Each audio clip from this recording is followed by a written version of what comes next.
Okay, so sorry for the delay. Nawala ang internet. Download na lang ako siya daan para hindi ka mag-disturb later on as we go on our lecture. Sige.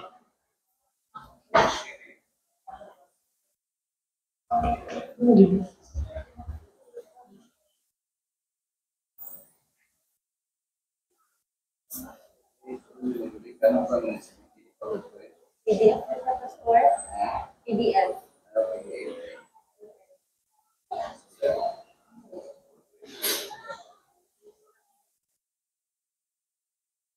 So, hindi siya pwede ma-display like ang PDF.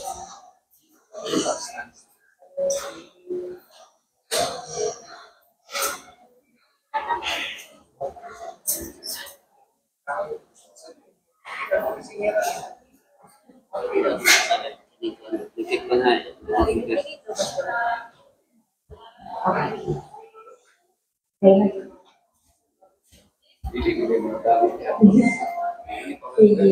Okay, so finally, reveal with ang ato ang presentation.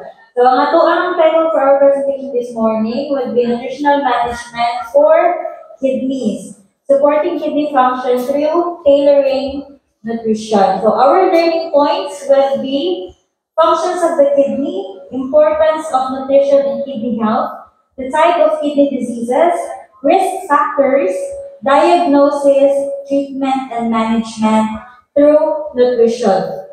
So what are the kidneys? Unsa man ang kidneys? Everyone. Unsa kaya function ng kidney? So the kidney are bean-shaped, mura siya ka ng kidney beans, if you're familiar with the kidney beans, bean-shaped organ of the human body. So the human body have two kidneys, no? Nasa two kidneys, and they are part of the urinary system, and they are located back of the abdomen. So what are the functions of our kidneys?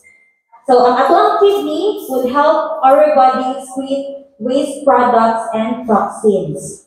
It regulates of fluid and electrolyte balance, and it also controls blood pressure and acid-base balance. And it also produces hormones such as erythropoietin and calcitriol. And it also helps maintaining bone health through vitamin D metabolism. So these are the some functions of our kidneys. Why nutrition matters? No? So nutrition has direct impact on naa siya impacts atong kidney workload and function. And nutrition also helps slow progression of kidney disease.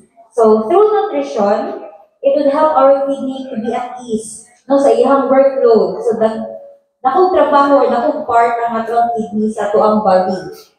And nutrition also affects blood pressure, glucose level, and our weight.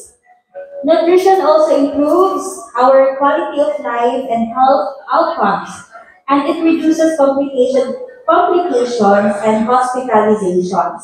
Nga naman kaya nung nutrition matters, when we say nutrition, sa may sulod sa inyong mind. Pagkaon. Okay, ba yung nutrition pagkaon? So, ang tanang pagkaon na atong kina-intake sa atong body has an effect. So, whatever we eat or whatever we drink, na siya effect sa atong body, especially sa atong kidney. So, next. So, there are types of kidney diseases: chronic kidney disease, acute kidney injury, kidney stones, comorbidities, polycystic kidney disease, glomerulonephritis, kidney infection, and nephrotic syndrome. So, naay different reasons nga nung madaot ang kidney. Naay different root cause, naay sinugdanan before pa madaot ang kidney. Risk factors. Also may risk factors. So, ang risk factors is, these are the factors in which makakontribute siya for us to have the greater chance of developing kidney disease. So, if naatay chronic diseases, hypertension, heart disease, diabetes, and obesity, if dili nato siya ma-manage well, it could develop or we have the greater chance of developing kidney dysfunction. Ano na siya. And medical and genetic, no? So if the family history have CKD, PKD or glomerulonephritis, kung wala kayo na ginanage ang ato ang mga gipangbati, it might be, no? So if you have kanang time to visit doctors and do laboratory, please do so, no? It would be a great help, not just for you, but for your body as well. Age and demographics. So age greater than 60, no, would be at risk for developing kidney dysfunction. Lifestyle and exposure. So magiging siya ang greater contributor. Lifestyle and exposure. Processed foods, smoking, supplement misuse. No? So, kung wala tag prescribe sa doctor na magamit for that certain supplement, please do not have it. No? Consult a doctor first before taking it. Dehydration. Hindi kayo hindi mag-inom ng tubig. No? Especially during udto, mainit kaayo, no? Dehydration, wala ka din mag-tubig every now and then. Work conditions. Also, health barriers. So, underdiagnosis or low screening rate. So, if you have the time, and if nagpa-check up mo kay doc, and then the doctor will tell you na go for a laboratory, then please do so, and then come back to the doctor.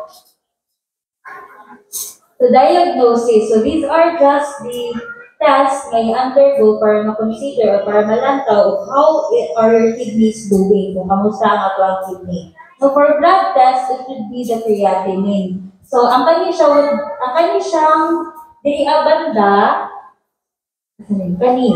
One siya ang normal levels for men. And ang ubos is the normal levels for women. So, above anak nga mga numbers would be considered high na yun, no?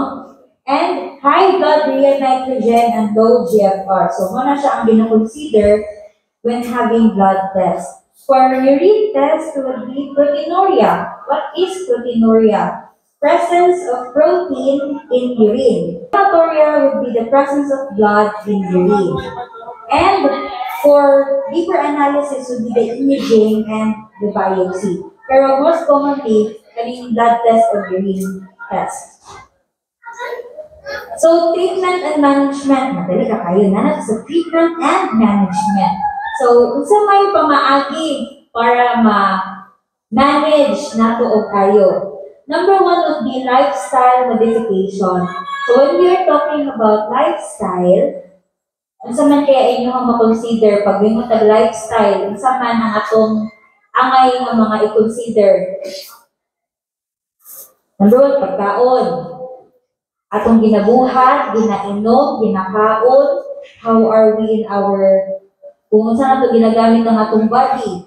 And then exercises, and our physical activity inside and outside the house. So for lifestyle modification, number one, dietary management. Control protein, sodium, potassium, and phosphorus intake. No? Fluid restrictions if indicated. No, other doctors would say na labi na atong mga patients is on dialysis, restricted sila sa water na ilang ginainom. Next would be maintain adequate calorie intake to prevent malnutrition. Next would be exercise. So regular physical activity to maintain cardiovascular and metabolic health. So, kinahanglan good mag-exercise. If you still can do exercise, please do have exercise. Kahit walk lang around the house for like 30 minutes a day would be okay. Dili lang ng nagdad kayo sa house. Sige lang, mag-include lang ta. So, walk 30 minutes a day, even just around the house. Smoking cessation. So, please do refrain from smoking for it would help you to reduce cardiovascular and renal risk. Weight management is very important. No? For patients who have higher BMI, please do seek for a dietitian or nutritionist para ma-help mo sa inyong weight management. Next would be the medical management. So, controlling sa ato ang blood pressure and glycemic control. So, sa ato ang blood sugar. And management of dyslipidemia and correction of anemia. So, if si Doc na ay di pa inyong sa inyong maintenance sa inyong high blood at sa inyong blood sugar, because taas kayo ato ang blood pressure or taas kayo ang blood sugar, please do so have it. Ayaw rin count siya, kalimti, kasi it has a reason na nunana siya sa inyong ha. Okay? Okay ra? Okay ra. Okay, next. What to eat? Kung day kaunon para lindot ang kidney, ma'am. No?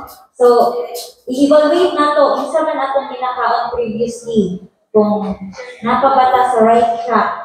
Or alin na lang, before kaani, mga tanong na lang ko, unsa may makadaot sa kidney? Feeling ninyo, sa may makadaot sa kidney? Parat, soft drinks. Ano pa yun?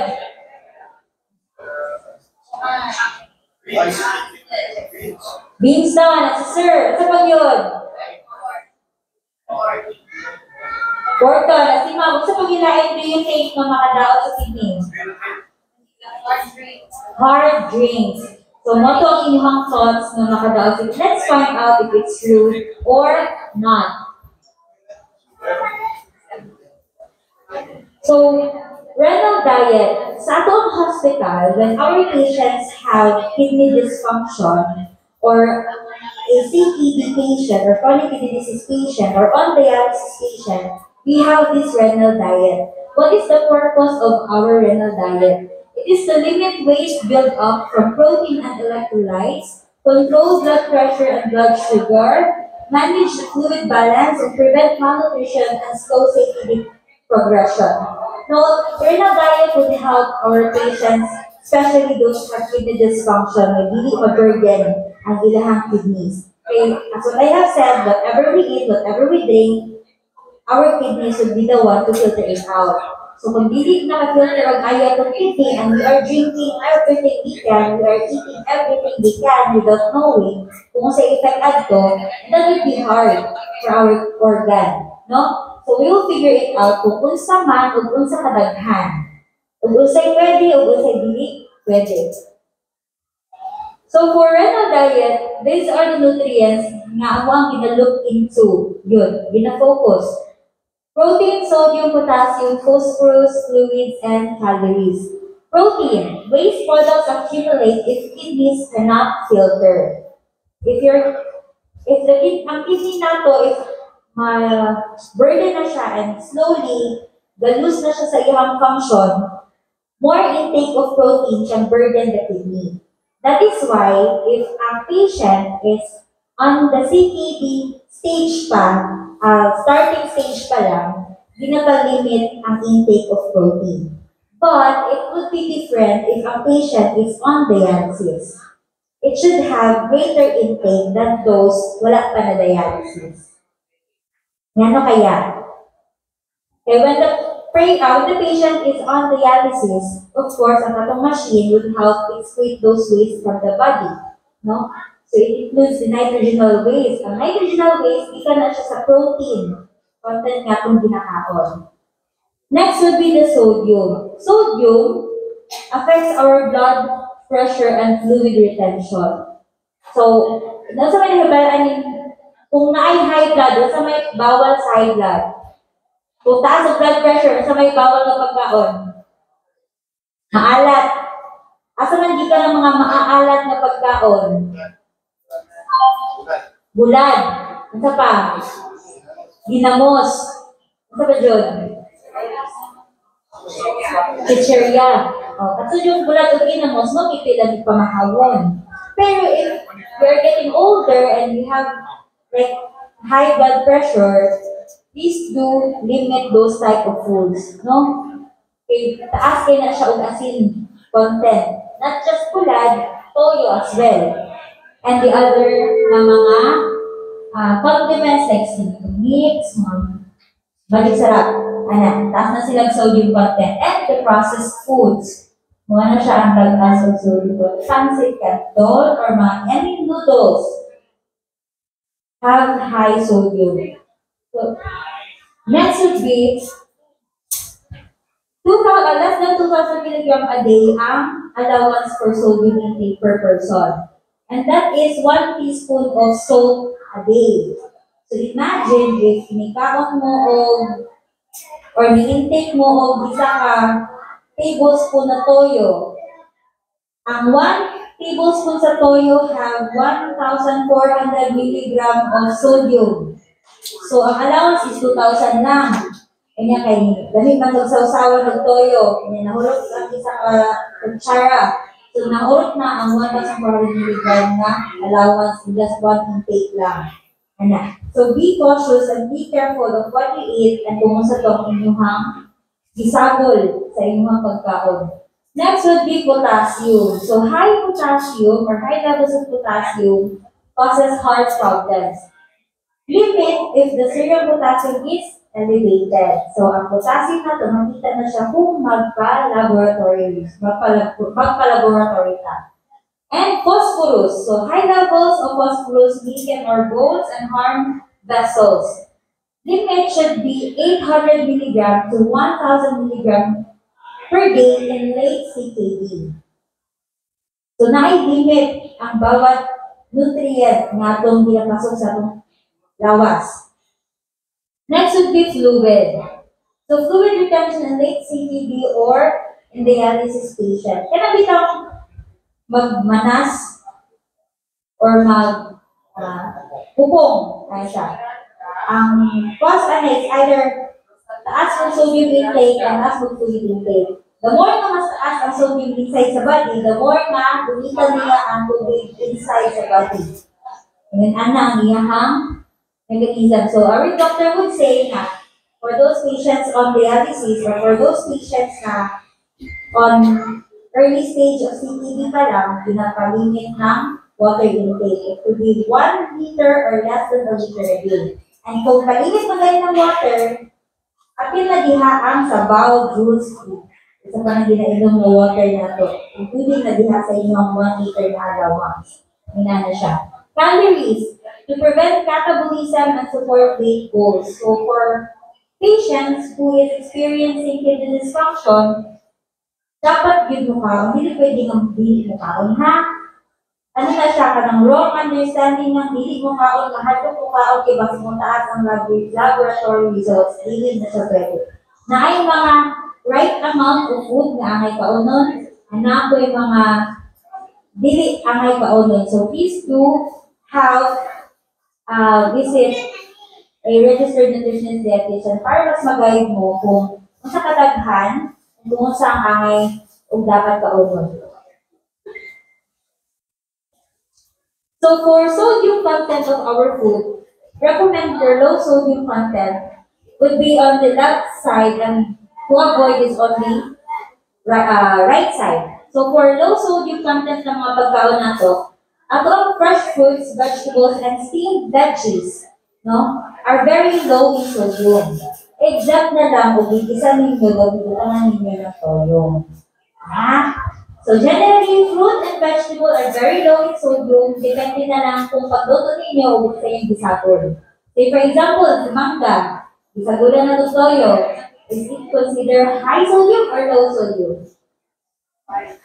High. Kaya na siya yung toyo. The vegetable, kung nagluto ng sari-sari, pero daghan kaayo o soy sauce, daghan kaayo o mga tawag aning ginapagsagol na to, would it be considered low sodium or high sodium?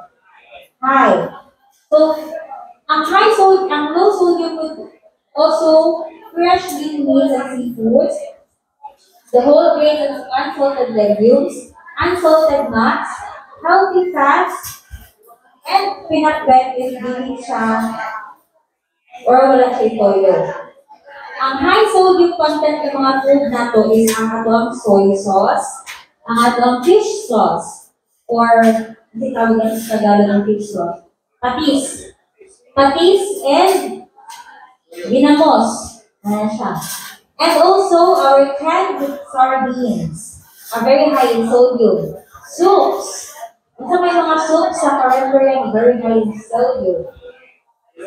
Bulalo. Bulalo, sa bulalo. pinabukada ng dugay na yung mga sagol-sagol. Corned beef, no? And instant noodles are very high in sodium. Chicharon, so tama tuloy na. Taas yung sodium si chicharon. Chicharon, chips, salted peanuts. Okay? And dried fish or bulag. Processed meats. Wala sila ang mga type of food na taas o sodium. How about potassium? So, ano siya ang fruits and vegetables na naka-indicate low, medium, high potassium levels. For low levels of potassium, sa atong vegetable choices, so na-diri makita ninyo, makaya ninyo, pwede kayo. So, for vegetable choices, ang pinaka taas is ang asparagus, avocado, beets, celery, okra, pepper, and so on and so forth. But it doesn't mean na tungkol kay high siya, hindi siya pwede ka-hormone. No? Right amount of every vegetable, combination of every vegetable is recommended. Ayaw lang po ito na ninyo ang kamatis sa isa ka lingkuran, isa ka supot. Ayaw lang po. Dapat mix variety of vegetables ang inyong kaunon, and not just one.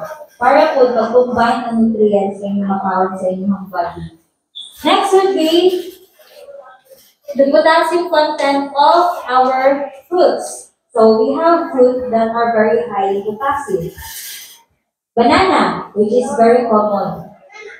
Pero kung ato mo sa ato ang office dietitian, magpa-counseling mo, if you don't have any problem with your potassium levels, you can eat banana. So mag-agad ang ato ang kaunon depending on the laboratory results that we have. It doesn't mean na taas siya, di na siya kaon, di na siya pwede makaon. Makaon gihapon siya, pero at the recommended amount. Na pwede na kaunon. Nasabtan na? Okay.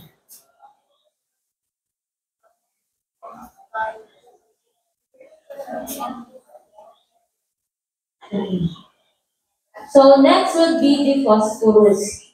So daghan kaayo og food that are very low in phosphorus. Green peas, red tomato that is cooked, sweet potato, white mushrooms, spinach, asparagus, and mashed potatoes.